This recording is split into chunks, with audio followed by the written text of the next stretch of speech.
Vijendra physical educator channel पर मैं Vijendra PTI आपका हार्दिक अभिनंदन करता हूं। तो चलिए आज प्रश्न कर लेते हैं एक नंबर वाले, बहुत इंपॉर्टेंट क्वेश्चन। प्रश्न नंबर 1, आसन क्या है? शरीर द्वारा कोई टिकाऊ स्थिति ग्रहण करने को आसन कहते हैं। जब उचित आसन देखने में कैसा लगता है? उचित आसन देखने में आकर्षक और प्रभावशाली लगता है। उचित आसन व्यक्ति को कैसे रखता है? उचित आसन व्यक्ति को चुस्त, तेज और बीमारियों से बचा कर रखता है। एक संतुलित आसन वह है जिसमें शरीर संतुलित हो, जिससे से कम थकावट उत्पन्न हो। यह कथन किसका है? यह कथन महान विद्वान एबेरी का है। पीछे की तरफ कूब वाली कुरूपता में रीढ़ की हड्डी किस प्रकार का रूप धारण कर लेती है? रीढ़ की हड्डी धनुष कमान के आकार का रूप धारण कर लेती है। आगे की ओर कूब वाली कुरूपता शरीर के किस अंग से संबंधित है? आगे की ओर कूब वाली कुरूपता रीढ़ की हड्डी से संबंधित है।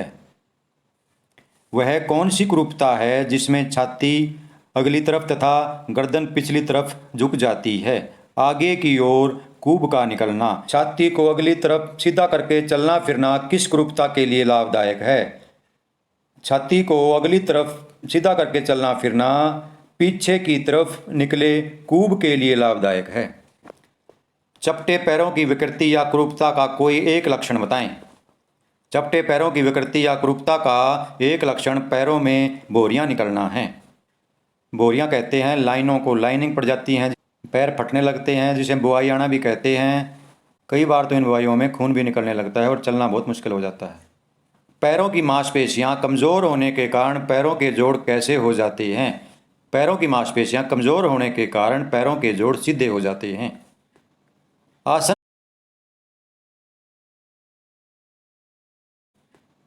आसन संबंधी कुरूपताओं का कोई एक कारण बताइए। यह आपसे इस प्रकार पूछा जा सकता है, बद्धी मुद्रा का कोई एक कारण लिखें। तो बद्धी मुद्रा का एक कारण है या आसन संबंधी कुरूपता का एक कारण है हड्डियों व मांसपेशियों का कमज़ोर होना।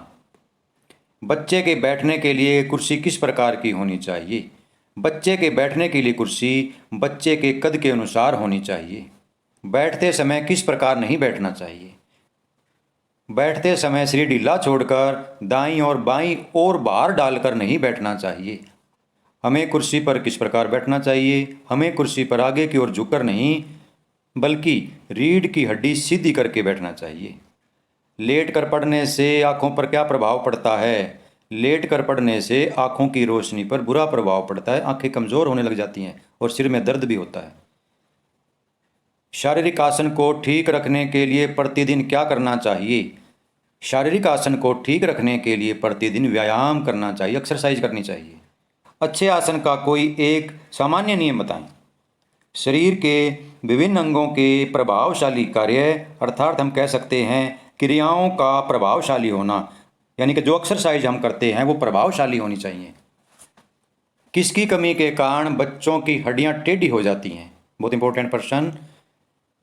संतुलित व पौष्टिक भोजन की कमी के कारण बच्चों की हड्डियां टेढ़ी हो जाती हैं, इसलिए बच्चों को प्रतिदिन पौष्टिक और संतुलित आहार लेना चाहिए। धनुषाकार टांगों के विपरीत कौन सी आसन संबंधी विकृति होती है?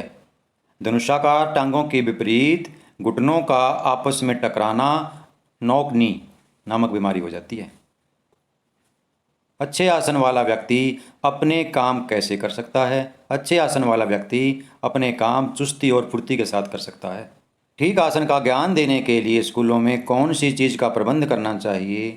ठीक आसन का ज्ञान देने के लिए स्कूलों में ठीक आसन के चित्र लगाने चाहिए, फोटो लगाने चाहिए, कक्षा में भी और दीवारों पर भी। आगे की ओर कूब में सुधार हेतु कोई दो लाभदायक आसन बताएं। आगे की ओर कूब में सुधार हेतु कोई दो लाभदायक आसन हलासन और पद्मासन हैं। विटामिन डी की कमी से कौन सी विकृति हो जाती है? विकृति का अर्थ होता है बीमारी।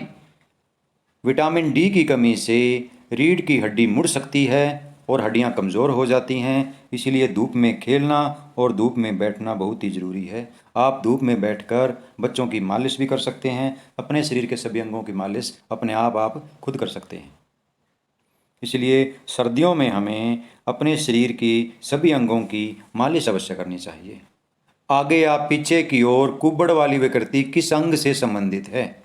आगे या पीछे की ओर कुबड़ वाली विकृति रीढ़ की हड्डी से संबंधित है। साइकिल चलाना, तैराकी और घुड़सवारी किस प्रकार की विकृति को ठीक करने में लाभदायक है? साइकिल चलाना, तैराकी और घुड़सवारी करना घुटने के आपस में टकराने की विकृति को ठीक करने में लाभदायक है। अधोमुख अवस्था कौन सी होती है? यह शरीर की ऐसी अवस्था होती है जिसमें व्यक्ति की छाती नीचे और पीठ ऊपर की ओर होती है। तो आपको ये आज का वीडियो कैसा लगा? अगर अच्छा लगा हो तो अपने दूसरे दोस्तों को भी शेयर अवश्य करें। और अगर अभी तक आपने हमारे चैनल को सब्सक्राइब नहीं किया तो जल्दी से कर लें, क्योंकि हमारे चैनल पर आपके सिलेबस के सभी वीडियो उपलब्ध हैं। उन्हें पढ़कर आप हमेशा आगे रहेंगे और आप बिना अध्यापक के या बिना किताब के भी अच्छे अंक प्राप्त कर सकेंगे।